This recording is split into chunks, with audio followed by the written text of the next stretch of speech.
Check 1 2 1 2. Mike, check 1 2 1 2. Mike D up in here, man. I wanted to check in with you guys real quick. I wasn't gonna talk about the Drake song, What Did I Miss? But then I thought, you know what, there needs to be a conversation had with hip hop media and the artists, the fans, and the media pugnates, if you will. Us, the people who are talking about hip hop and constantly reacting to music. First things first, Drake dropped What Did I Miss? And I think that the way that he is putting this song out or put it out through streams, I thought was very interesting. I think it was a sign of the times with an artist being that big and that huge like Drake is and always demanding that level of attention, understanding that not many people, as they used to, in mass, are going to, let's just say, YouTube to go check out a new music video. People are constantly checking into streams, right?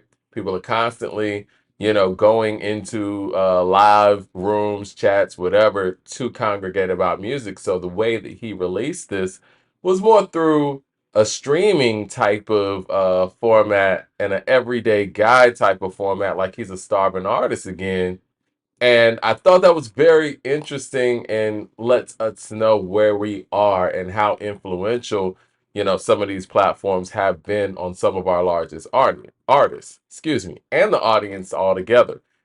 But what I keep seeing, and this is one of the reasons why I didn't want to really, do a breakdown of the song, because I think what the song means and where we're at currently means more than actually breaking down the song itself.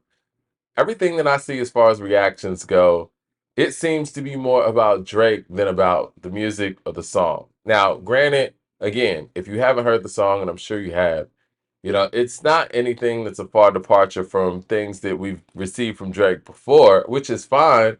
But now it seems like people have a problem with the fact that we aren't getting too much of a change up. He's going with what works. I mean, he's always done that. He's stepped outside a few times and really got, ridiculed for it, honestly.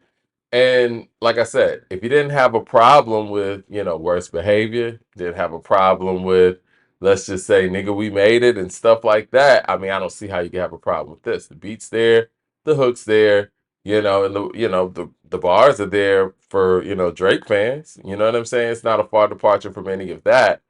I think he's addressing where he is at the current moment. And I think if he didn't address where he is at the current moment and all the things going on around him, the battle, not just with Kendrick, but just with everybody in the industry that he feels like, he has been peers and had camaraderie with, haven't been so much like that over the past year. I mean, he has to speak on those things, right? If he didn't speak on those things, we would we would be wanting him to speak on some of those things. So as far as that goes, fine. The record's there, all of that. Now, what I'm seeing online, and I hate to say that because again, what we shouldn't determine anything that we feel about music, song, or artist based on what we feel. I mean, but based on what we see, excuse me, online.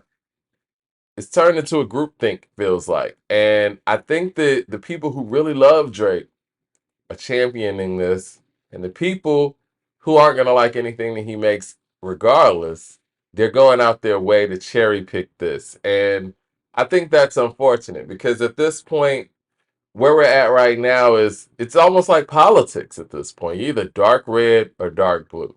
And a lot of people who don't want to be wrong on these platforms or who don't want to concede to anything, regardless of what Drake makes, they're not going to like it. And you have the people who want to tune in to certain individuals because they know they're going to hate on Drake. Or you got people that want to tune in to certain individuals because they know that they're gonna gas Drake up regardless of what he puts out. You have the extreme of certain personalities saying, "Hey, he's the goat for this," and you have the other extreme of people saying, "Hey, this is just whack, straight up." And I feel like at some point, the hip hop listener needs to get their ears back and not have to go to people who are looking for clicks one way or another for the validation of what they feel they should like or to give them their cues on what to like and what to dislike. I think that it doesn't really put music in a progressive place where people aren't able to, I don't want to say people aren't able to, but people are refusing to go on their own opinions and be able to actually like something just for liking it, right? I mean, have you ever had an album that, many of your peers probably didn't rock with, but for you, you love that album? I'm gonna be real. And I don't know if people are even gonna own up to this now. Back in 2000, one of my favorite albums, still is to this day, personal favorite, Redman and Method Man's Blackout album. I personally love that album. People around me at the time didn't like it. They said the subject matter wasn't there. They were let down by the production. But me, I listened to that album back and forth, front and back. And whenever I would play that in the car with my friends, like, hey man, turn that shit off, whatever. You know what I'm saying? But I think in today's time, fans aren't able to have those type of moments or those albums that are personal to them because you have so many talking heads out here who not only react to music super quickly, and I'm guilty of that as well. And I'm gonna let you guys know moving forward, I'm gonna let some records breathe before we even speak on it. You know what I mean?